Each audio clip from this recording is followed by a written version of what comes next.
What's going on, y'all? So, as you can see, girl, I'm giving views right now, okay? Shout out to Drake. So, don't get mad. See, this is how the rich and fabulous rich white women live down here to the Manhattan. So, don't hate me because of my scape, okay? Hate your mama. Girl, like, comment, share, and most importantly, subscribe. Make sure to hit that bell, become the notification gang. And if you really rock with my channel the way you say you do, please make sure to watch those ads. My PayPal and Cash App is listed down to the description box. Please feel free to donate if you so choose to. So as you can tell by my scape in the background, we are here to talk about Miss Love and Hip Hop Girl, Season 10, Episode 10, Lingerie Goes Left, child. This episode,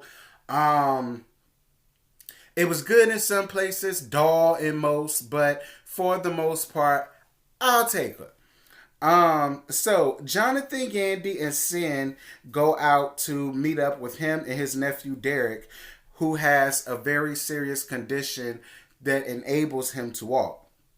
Jonathan says that he had the money to help pay for the surgery that cost over $120,000, but he spent it on drugs and partying. I will say this, Jonathan. This is the lane that I want you to stay in because you gave us your real, honest to goodness, genuine, vulnerable. Like, this is what I want you to do, and I want you to stay in this place, Miss Jonathan, okay? I don't want you running around here fool-la-la, kikiing and lollygagging in everybody else's business. They minding they business. I'm gonna need for you to mind yours, okay? This is the lane that I want you to stay in, and this is the lane that I don't want you to leave. Give us you, Jonathan, not Sin, not Joe, not Tahiri, not Yandy, not Kimbella. I want to see what you have going on. And I can appreciate that. His nephew was absolutely adorable. Really nice young man. Really intelligent young man. He speaks with a lot of intelligence, which shows that he is raised right. And I'm here for it all. Shout out. Mama Jones, girl. We see Mama Jones and her tired ass finger waves, honey. She's no longer Miss Physicotic. Okay, she's now doing what we doing, girl, scratching and surviving on YouTube with her new show called Cheers to Harlem, and she has Jimmy on as her guest. Jim Jones says that Chrissy is going to decorate the inside of her new house. For people that don't know, her house burned down, I think he said a year ago, 2 years ago maybe.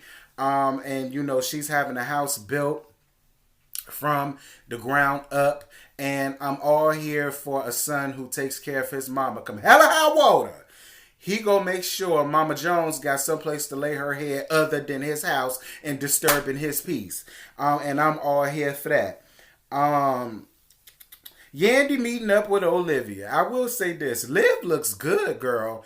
Liv, you is giving me nasty looks, Liv. I'm so here for it. Makeup beat, hair beat, outfit beat. I'm all here for it, Liv. Keep it going. Olivia lets it be known that she's engaged. I'm really happy for you, Liv, but please don't pull a Kenya Moore whore, okay?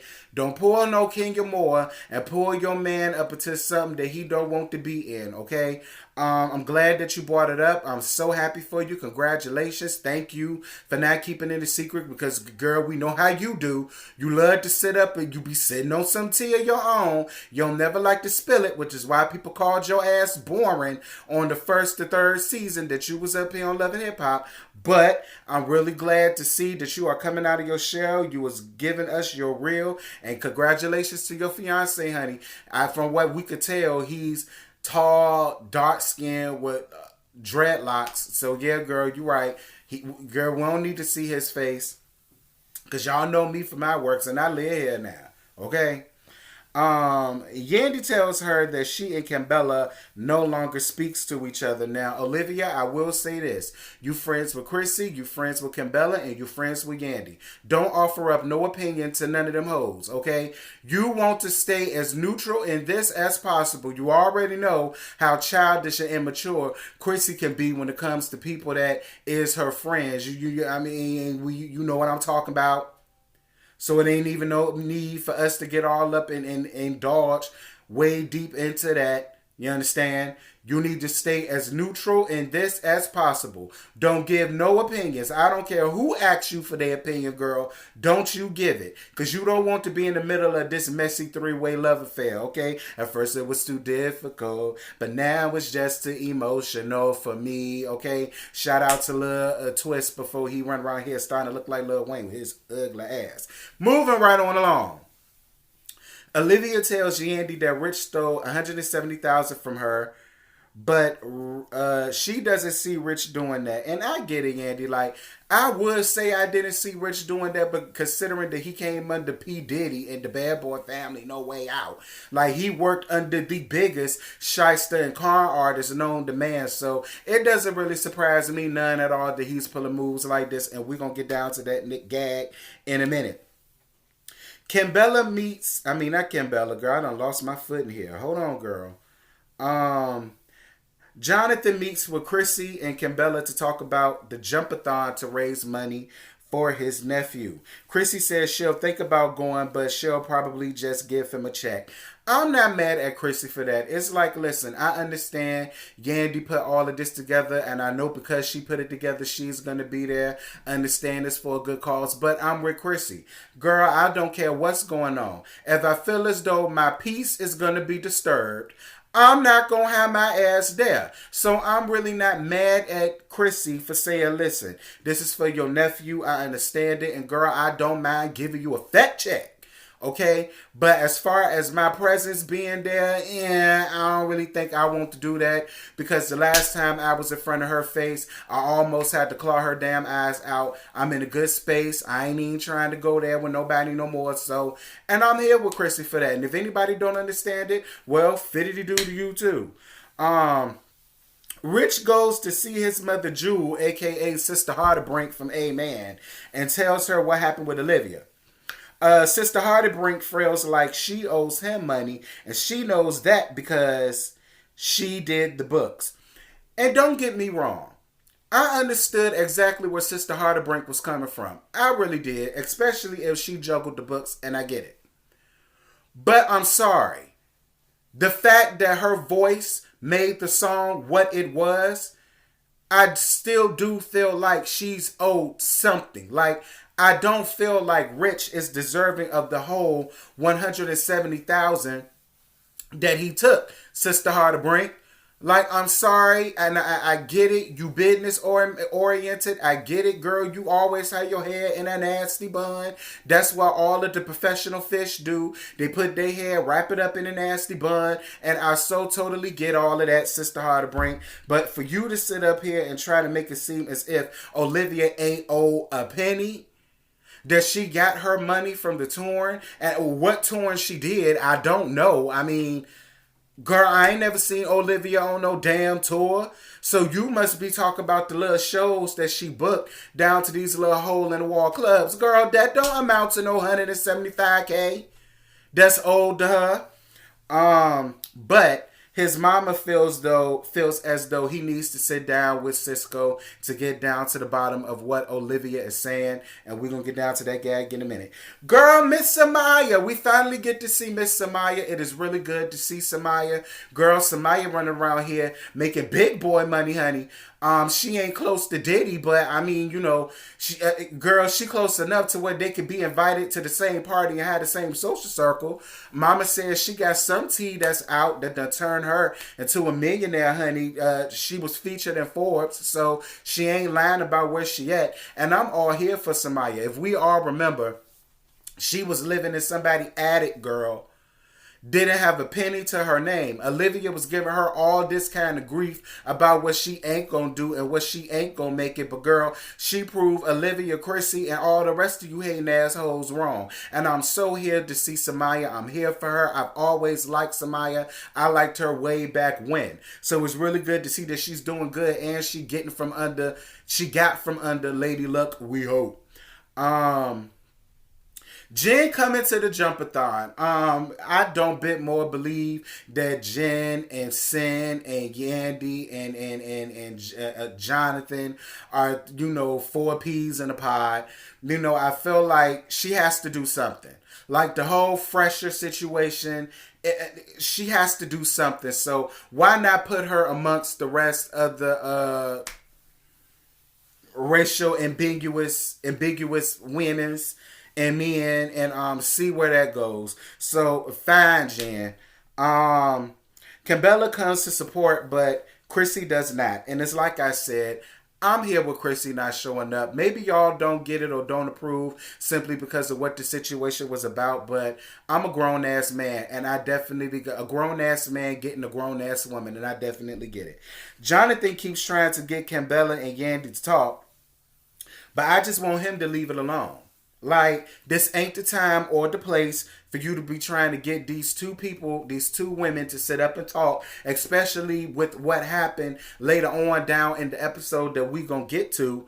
I just don't feel like it was that time for you to do that. Like, that's what I mean, Jonathan.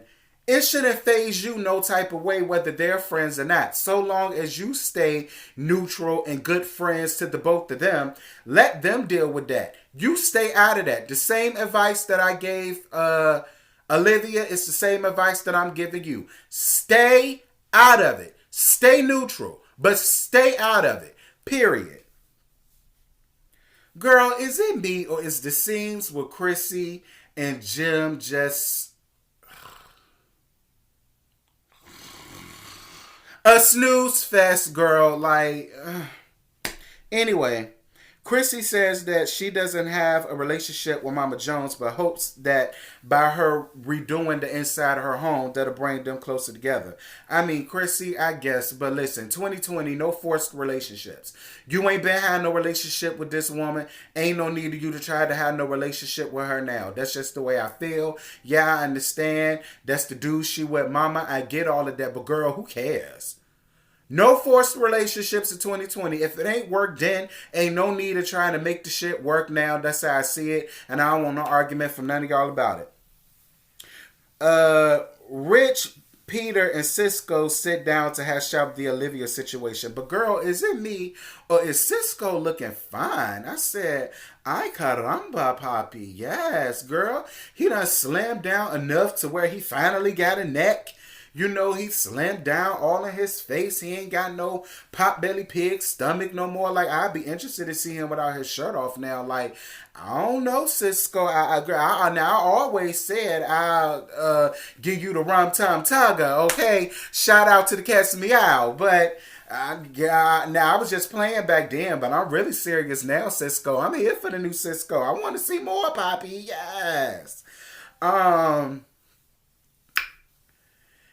Basically, the whole argument was Cisco saying, listen, she came to me and asked me for help. I helped her. But I never once told her how much money that you was getting and what she wasn't getting and blah, blah, blah, blah, blah. And Rich basically feels like, well, between the both of y'all, one of y'all is lying. So I'm going to go on ahead and reach out to Liv. I'm going to reach out to you. Hopefully Peter Guns to stay his old ass home.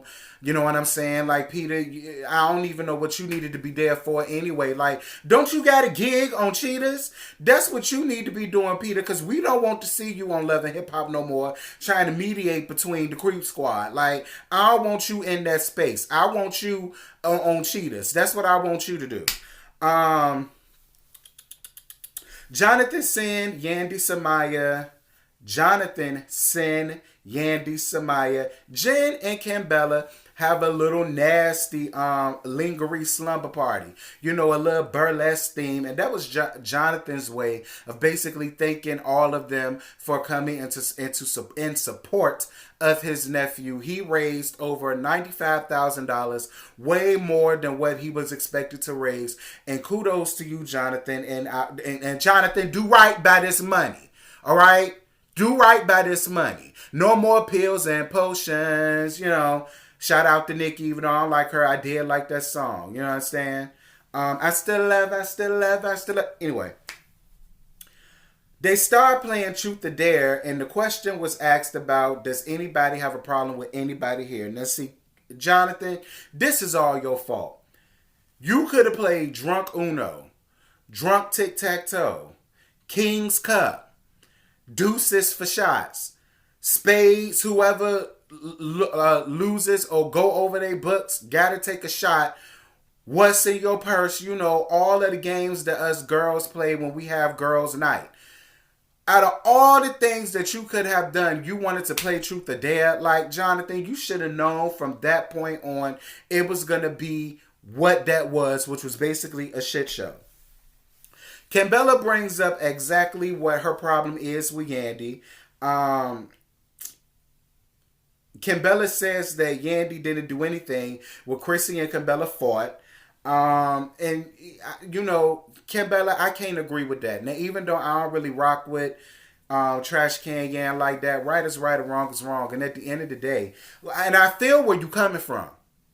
Girl, you supposed to be my best friend. If you see me kicking and screaming and windmilling, I'm expecting for you to come be kicking and screaming and windmilling right beside me the same way I tried to kick and windmill them damn baby mamas for you a couple of seasons ago, and then you tried to make it seem as though you ain't even know what I was talking about. Like, you ain't even know why I was there. Like, and I get where Kimbella is coming from when she says she was a way better friend to Yandy than Yandy ever was to her. But at the same time, Kimbella, I don't really think that it's really fair for you to sit there and try to say she didn't try to do anything. I mean, girl, she did the best she could. She tried to, girl, throw her body on top of you and take the blows so you wouldn't have to get none. You understand what I'm saying? So, I mean, and then on top of that, it wasn't as if, you know, Chrissy teed off on you and then Emily B followed suit. Like, you wasn't getting jumped. It really was a 1-on-1 fight. So what does Chrissy look like trying to jump in that? Like, I mean, what does Yandy look like trying to jump in that? Like, I see your position, but I also see Yandy's position. Kimbella throwing that drink, and then Yandy lunges at Kimbella, and this is where the thing is going to end. This is how I say it. Yandy, at the end of the day, you still a punk in my book because, girl, Chrissy told you on more than one occasion in your face that she'll tear you up limb from limb and windmill your ass right on up out wherever the hell that y'all was at, and you ain't had none of that smoke for her, but yet you feel as though now you done had it up to here with Kimbella that you want to fight Kimbella. I mean, and see, Yandy, like, I get it. Everybody has a breaker point, Carrie Hilson. Okay, we all have our breaking points. But the same way you feel as though you don't understand why she's trying to be friends with a person that drug her, I'm not understanding why you want to fight this person, but you don't want to fight the person that always say they're going to drag you, and I believe every single solitary word of it. And I'm not trying to call you no punk, but I do feel like it's a punk move for you to sit there and want to try to jump on her, but not the girl that's constantly threatening you in your face, telling you what she gonna do to you. And girl, that drink ain't hurt you, and quiet as it's kept. Y'all can feel however y'all want to feel about Kimbella, but I understand why that drink was thrown. Like, girl, you basically telling me to my face that I deserved what happened to me. And listen, yes, I understand. Kimbella was dead ass wrong for laying out that level of truth, knowing what that party was for. However, at the same token, Yandy, you was dead ass wrong for even bringing Kimbella there for that to even happen. Because y'all was tight, y'all was close, and I'm more than sure you and her already talked about what was going on. You knew that girl was going to go and pick that opportune time to say something like that, and you knew that was going to trigger Chrissy into doing something or acting away on behalf of her friend. So at the end of the day, like, y'all are trying to blame each other instead of both of you all taking the blame for what happened down that night. But at the end of the day, girl, that was back in 2011. We in 2020. Why should that even still be a factor? Why should that even still be a topic of conversation amongst y'all? Like, I'm tired of hearing about the fight, to be honest. You got drugged for all of America to see, and that footage ain't going nowhere. Get over it. Get over it.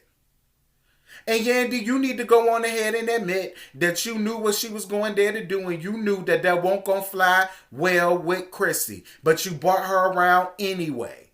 Just own up to it, both of y'all. Own up to both of the parts that y'all play in it, so we can finally dead it and get over it. Cause I'm tired of it at this point, girl. But y'all, that's all I got. I ain't got no more to give you. Y'all drop down in the comments. Y'all let me know whose side y'all on and why. And girl, I'm about to get off of here and enjoy the rest of my day. And I'm going to holler at y'all later. Bye. I just woke up and I rolled up. I just woke up and I rolled up. And I got my plane ticket. That kush, that be my starter.